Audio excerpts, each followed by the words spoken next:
I'm a bona fide soy boy, alright? I'm as blue-pilled as the next libtard. I believe that representation in media is important, that it's a positive thing when people from all walks of life feel as though they are being both seen and heard, and that anyone who complains that the entertainment industry is too woke these days is a chud loser who's clearly never watched anything outside of Hollywood blockbusters or played anything that wasn't a AAA game. I am begging you to expand your horizons. What's that, Critical Drinker? You don't like modern Disney movies?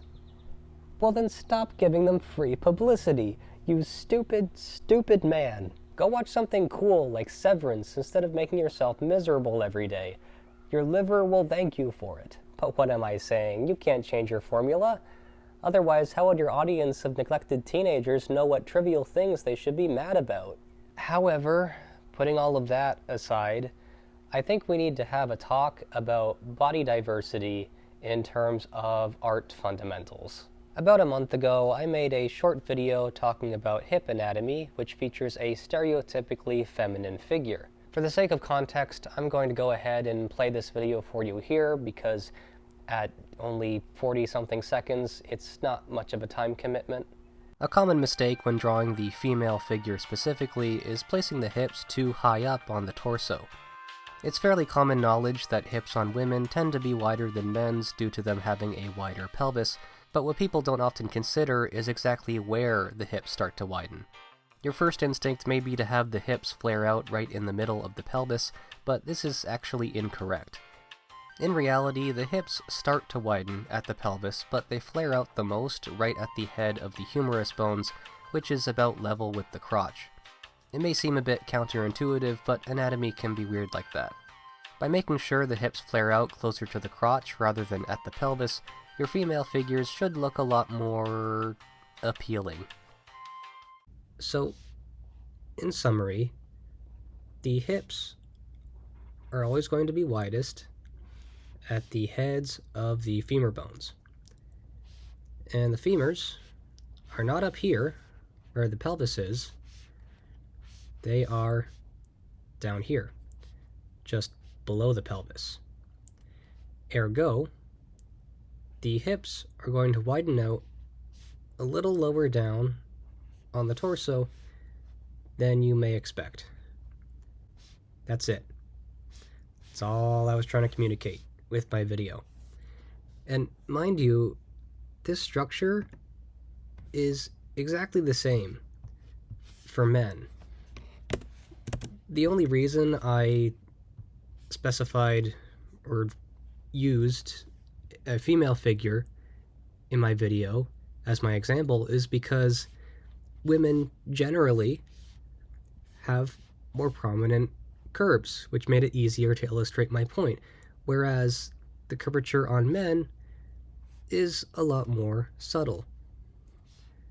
But as you can see, the same structure still applies. But according to some of the comments I received on Instagram, what I'm actually doing is pushing unrealistic beauty standards onto women by explaining how hips work. This is why men shouldn't be talking about female anatomy in any way. The kind of advice is this? All wrong. Explain why. Different structures exist. Saying this is a common mistake is just all wrong. Then talking about what's appealing, skull emoji, this is not anatomy advice. As a female med student who studies anatomy every day and draws, they are right, you know. No different structures exist, everyone has the same skeletal structure, and only the outer muscle and fat layer differs. Sure, the whole appealing part was not relevant in a video about anatomy advice. The problem with my first example is that the pelvis is floating in the middle, while there's not enough space below to account for the femur bones.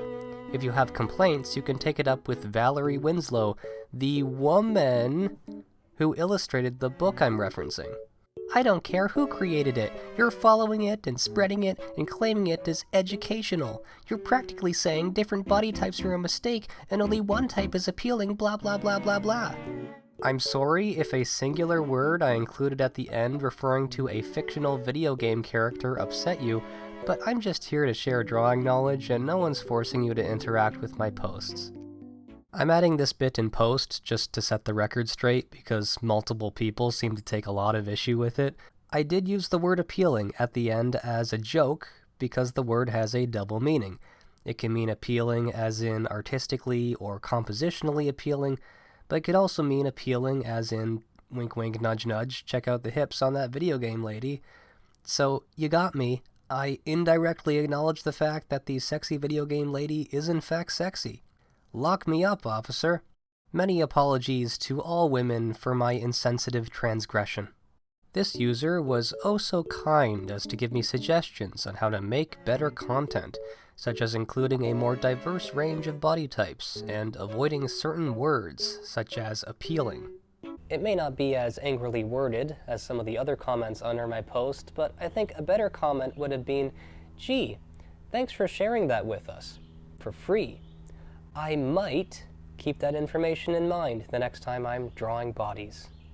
I responded saying that I understood where she was coming from, but that I would be declining her suggestions, at which point she got pissy with me, which confirmed my suspicion that she was just trying to sound agreeable without actually embodying it. This person believes that I am evil for making a drawing tutorial, likely because they are mentally unstable in some way, so whatever. And this person claimed that me calling hip placement a mistake is the same as saying that anyone outside of a particular range of height is a mistake. So I'm just going to go ahead and debunk that while I'm at it. Yes, the length of the limbs can vary quite a lot between individuals, but that doesn't change the overall structure of the torso. And, I mean, sure, the pelvis and femurs could be slightly higher or slightly lower on the figure, but they're not going to be up here because that's where your organs are. Height is a variable, whereas bone positioning is a constant, as in it does not change across people. Or even if it does, the differences are very, very minimal. And to help prove my point, here we have a lineup of varied female body types. They all look quite different from one another, don't they? So let's go ahead and take a look at that hip width. Here's the width up here. Here's the width down here. Wow, look at that. It's widest at the crotch. Do you think that's going to be a recurring theme, perhaps? Wow, look at that. Look at that. It's almost as if it's an anatomical constant that does not change across people.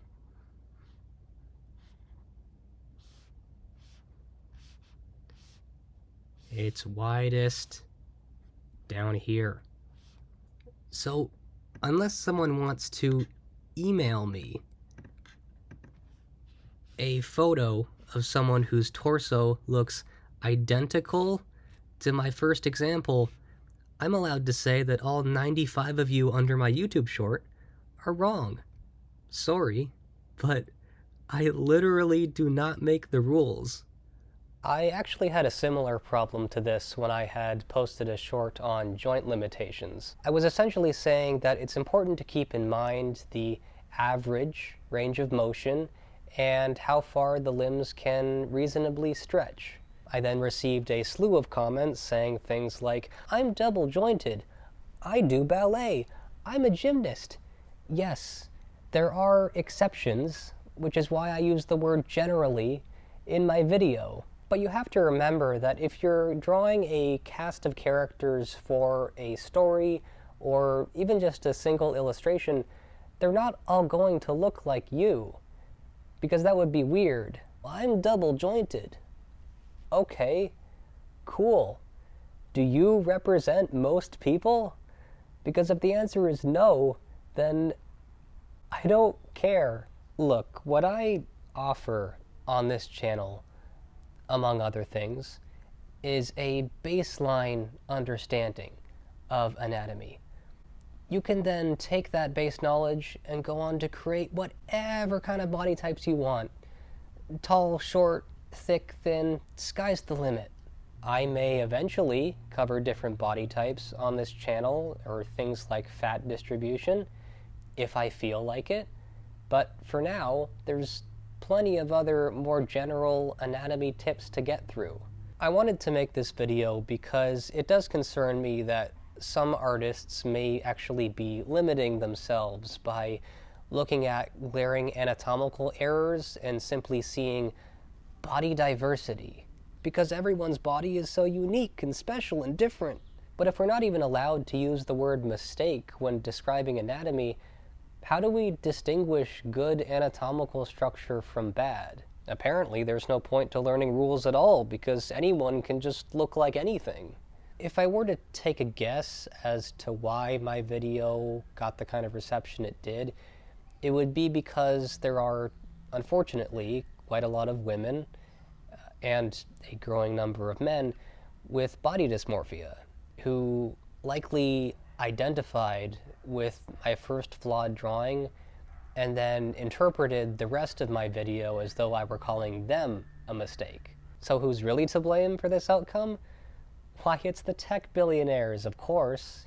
I always like to bring it back to that. It is a recurring theme on this channel. What do I mean by this? Well, Meta was recently sued for designing Facebook to specifically target teenage girls who were the most likely to have self-esteem issues with ads for beauty products.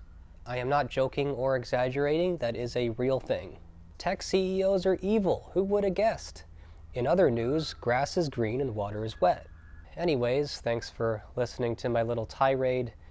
Keep drawing, keep creating things, and maybe learn to distinguish between anatomical variables and constants.